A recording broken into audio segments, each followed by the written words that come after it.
Hello guys, welcome to my channel. Ngayong araw na to guys, meron tayong gagawin kung paano mag-install ng washing. Ito guys, galing to sa sa washing ko na nasira na siya kasi sa kalumaan na. Ano na siya, marupok na siya guys, kaya tinanggal ko yung kanyang mga washing, yung washing motor, yung timer, capacitor, saka yung wash para gawin nating demo kung paano mag-wirings ng washing machine na yung may timer. So ito guys, ito meron yung timer niya, meron siyang 5 wires. Itong 5 wires guys. Itong pula is ito yung linya papuntang AC. AC to siya guys. Itong gray tsaka blue, ito yung dito siya, dito sa wash tsaka sa gentle. Saka itong dalawang hilo guys, sa capacitor to, sa capacitor at saka sa wash motor, dito sa motor, niya. Ito magkasama dito ang capacitor at saka yung motor. So guys, umpisa natin pag-connect. So ating unahin guys itong AC cord.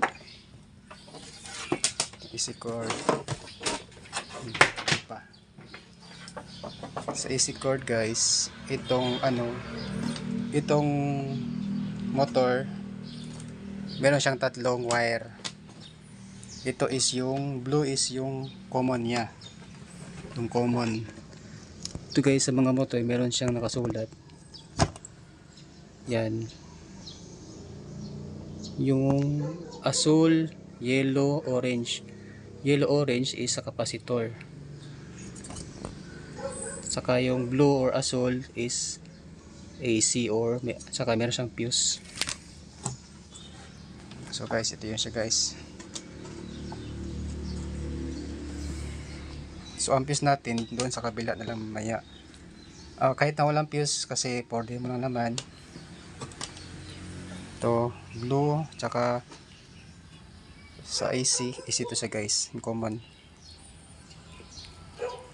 So mahirap talaga guys, basta one hand. Wait lang. So ito siya guys, ito na yung AC cord. Ito AC cord to siya guys, ito. So andito siya. Tapos sundot nito guys is yung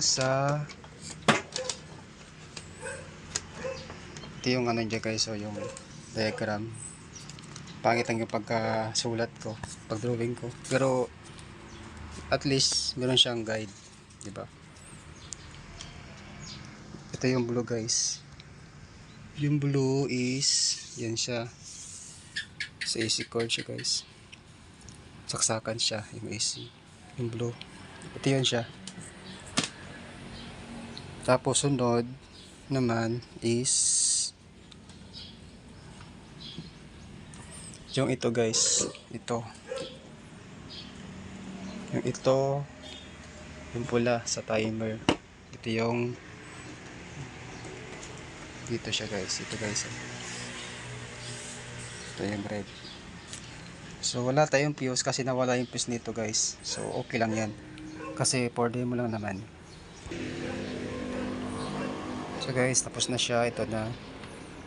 Yung pula or red is supply siya ng 220. Ito siya. Ito at saka ito magkasama siya guys. Tapos ang sunod natin is yung gray guys. Dito yan siya. Ito dalawa to, dito to siya. Dito to sa wash at saka sa gentle. Connection niya is brown, blue. Yung brown is sa blue. sa blue na connection. Ito. So ito na siya. Gray at saka mali pala. Gray at saka ano pala guys, brown. Dito sa ano. Sunod itong blue at saka green. So yan na guys. Itong gray at brown, isa-isang ano connection dito. Saka itong green tsaka itong blue, makakonect yan sila. Yan guys. Ito sa AC, sa 220. Itong dalawa sa wash wash at gentle, tsaka itong dalawa sa capacitor. Itong dalawang hilo guys sa capacitor to. Yan na siya guys. Tapos na tayo sa sa wash at saka sa gentle. Sunod sa capacitor na naman tayo guys. Ito yung kanyang capacitor guys. Hindi siya makita. Ito 9 UF 500 volt AC. Ito guys, kahit na magkabalik-baliktad yung kanyang connection is okay lang yan. Kasi yung capacitor wala siyang tinatawag na polarity. Yeah, pwede siya kahit magkabaliktad. So ito yung sa guys, sa motor niya, yung yellow is sa orange. Yung isang connection guys, ito sa orange. So dito siya nakakonect. So ito na siya guys, kabit na yung yellow saka yung orange. Saka itong isang yellow naman, isang yellow sa timer is dito rin sa yellow. Ito siya guys, oh. Yung yellow niya is napupunta dito sa yellow rin. Saka yung yellow rin niya is connection din sa yellow. Yan siya guys, ito siya. Ito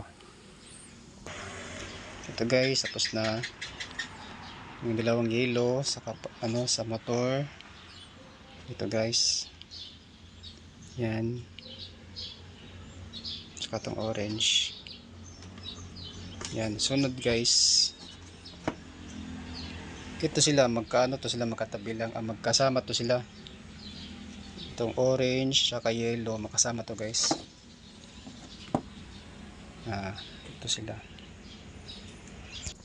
Yan na guys, orange at saka orange makasama, yellow to yellow. Kasi may mga kulay naman yan. Yan. Yan sa capacitor. Connection ng motor tsaka timer. Ito guys, so itong dalawang yellow makasama to sa capacitor at sa motor. So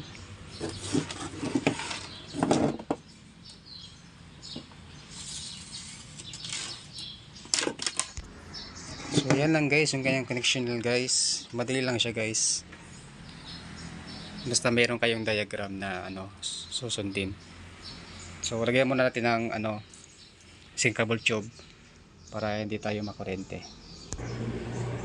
Yan guys, tapos na siya guys. Nalagyan ko na siya ng sinkable tube.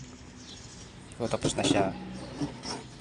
So ganyan lang kadali guys mag-connect ng motor, timer, tsaka capacitor, tsaka wash and gentle.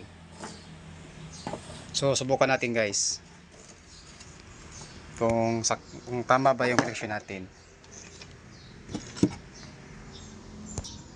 So check muna natin guys yung kanyang cord. Baka may short, kasi pag may short siya, magbabasher tulad yan.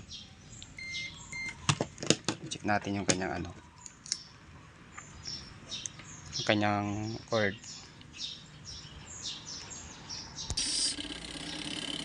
So wala siyang short guys, okay siya. So naka-timer na siya guys, naka-on na siya. So okay siya guys, wala sang short. So yun guys, naka-on siya. Try natin isaksak guys. Ito kung iikot ba siya guys. So natin guys.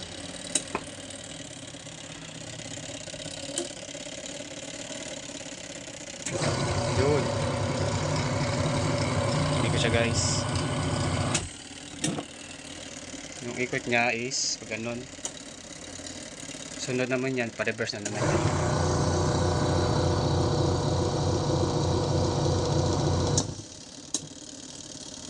Okay guys, okay na siya guys.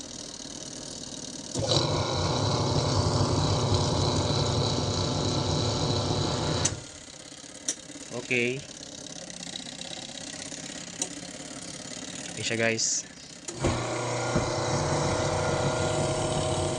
Thanks for watching guys. Hinain na siya. Okay guys, thanks for watching. Sana po ay maka-subscribe kayo sa akin channel. Thank you po.